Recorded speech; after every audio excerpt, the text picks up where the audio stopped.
morning. We can all think of takers in our lives. Takers are those self-serving people who go about most of their lives asking, "What can you do for me?" Maybe you've had a relationship where you love and care for someone so much, you give all of your time, energy, and devotion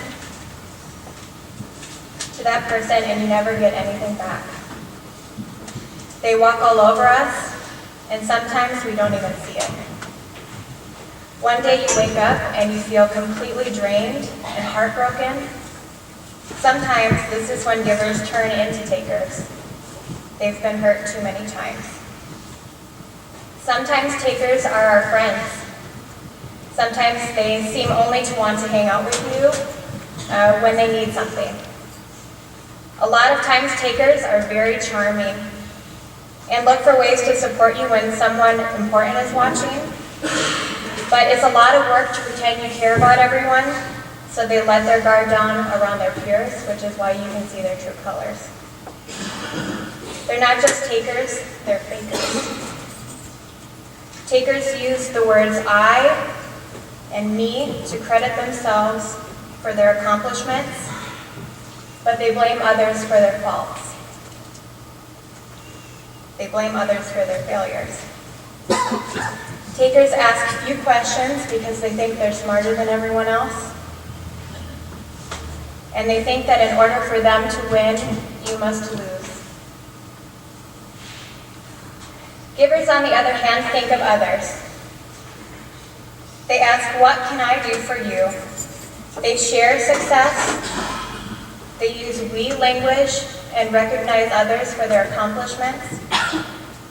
They accept personal responsibility for errors. They talk to others, and they ask lots of questions about their experiences so that they can make better decisions. They do things because it's the right thing to do, not because they know someone is watching. Givers say thank you. Don't we like to keep giving to people who are grateful? What a breath of fresh air. Healthy giving leaves you with a sense of joy, while takers leave you with a sense of emptiness. Are you a giver, or are you a taker? We all want to say that we're givers, but don't be too quick. I think if we really examined ourselves and were honest, we might be surprised at what the real answer is. These are two extremes, and the truth is, we all give and take in different moments of our lives, but which one is our default? Like I said, there's two extremes. There's givers and takers, but there's a much bigger area in the middle, this group called matchers. Matchers say, "I'll do something for you if you do something for me. If I do something for you, then you owe me. And if you do something for me, then I'm going to feel in debt to you until I can repay you." This can be good because it holds takers accountable, and it seems like a fairly safe place to live. But we have to be careful, because if you always expect something in return, then you aren't really giving in the first place. If we are truly givers, we won't expect a reward or repayment for our good deeds. We just do them. I want to create a culture of giving here at York College. We're blessed to have quite a few givers on campus, people that will drop anything to help you in any way that they can. The beauty of giving is that when generosity becomes the norm, matchers tend to follow along. People who have been given a lot can't help but keep giving. I feel good when I give to you, and in turn you feel good because someone did something nice for you, and someone watching in the distance feels good because they watched it all unfold. Feel-good hormones are actually produced when we give, receive, and witness generosity. Our bodies want to do whatever they can to keep feeling good, so we want to give again and again and again and pay it forward. When givers and matchers share love, kindness, and generosity, the takers really are the outliers. We have to be really careful with our givers, though. By that I mean we need to protect them. We need to help them learn how to set up boundaries and guard their hearts. We need to help them see the difference between giving and enabling. More importantly, we need to learn more efficient ways in which we all can be givers, so that we don't burn out the select few who are giving all the time. You don't have to have a lot of money or be an inspirational world leader to give. In fact, all you need is a 5-minute favor. Small ways to add large value to other people's lives. We all have different gifts, so if you excel in 1 or 2 ways of helping, then you can focus on those. And if we're all doing our part, then we won't burn out our givers. The difference between a successful giver and someone who sacrifices their whole self until they're drained is that a successful giver will ask for help. Before we can create a culture of giving, we have to make asking for help a normal part of our everyday lives. Most giving begins with a request, but we never ask for help. Why? We don't want to burden others. We don't want to look incompetent. We don't want to look like we can't do it all on our own. Meanwhile, we have a group of really frustrated givers. They're out there just waiting to help if only they knew who they could benefit. Let's all take a moment to think of a small request, something deep down in our hearts, that if we could just have one thing that would make our lives easier, that would fill our hearts, one want or need, one small desire.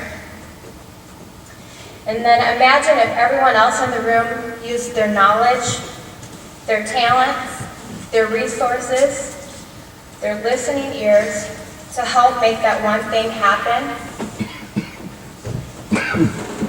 Just for this talk, I asked about a dozen people for their advice. This is something that we all know about, givers and takers. People are willing to share their perspective, but we just have to ask.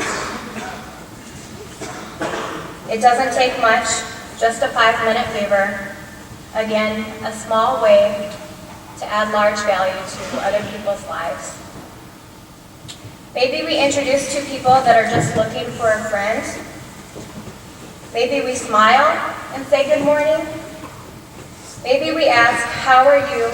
And we actually listen for the answer. Maybe we bring someone coffee just how they like it because we paid attention. Do the dishes for your roommate without rubbing it in their face that you did them again. Maybe it's taking the time to seek out someone whose hard work has gone unnoticed. It's showing up early or staying late to support someone else. Instead of gossiping, maybe we run around saying exceptionally nice things about each other. These are selfless acts of love. We don't need grandiose gestures or money or things to show someone we love them. We just need to show a little time and energy and a willingness to connect with someone. When we connect with people, we can even turn takers into givers. If takers identify with an individual or a group, we blur the line between self-interest and concern for others. It's hard to take from something I feel personally connected to. If everyone at York College felt integrated in a widespread culture of giving, we would feel the impact of takers a lot less. Sometimes we can give just by letting people be heard. We can can cultivate trust and connection with people simply by actively listening to them. If we have a culture where asking for help is the norm, then we have to be willing to accept help also. After all, if no one is willing to receive help, then no one can actually give it. However, when we have a deep relationship with someone, a really good friend, we know what they need without even asking. When we are truly connected with someone, we can anticipate the needs even if they do not ask for help. So we have to connect. If we are mindful to the directions in which God tugs at our hearts, we will know exactly where help is needed. Be sensitive to the prompting of God in your life. Listen to what He's asking you to do and act on it. Of course, Jesus was a giver, but Jesus was also a taker in a different sense of the word. He gave His life so He could take away all of our sin. He did it out of perfect, unconditional love without expecting anything in return. What a gift we've been given. So we need to be grateful. I want you to be so completely saturated in God's love that you can't help but share it with others. I want you to be completely overflowing with gratitude for God's abundant love that you can't help but share it with others.